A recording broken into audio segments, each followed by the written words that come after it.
बस यकीनन मुश्किल के साथ आसानी है, बेशक मुश्किल के साथ आसानी है। बस जब तू फारिग हो तो इबादत में मेहनत कर। हजूर सल्लल्लाहु अलैहि वसल्लम की मसरूफियात तमाम तर दीन ही के लिए थी।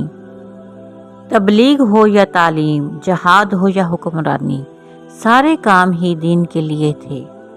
और इस तरह से वो काम बजाते खुद इबादत का दर्जा रखते थे।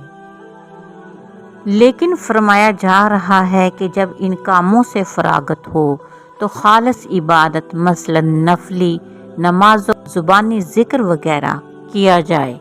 इससे अल्लाह ताला के साथ ताल्लुक मजबूत होता है और इसी से दूसरे दीनी कामों में बरकत पैदा होती है और अपने परवरदिगार ही की तरफ दिल लगा और अल्लाह के जिक्र से ही रब की तरफ दिल लगता है।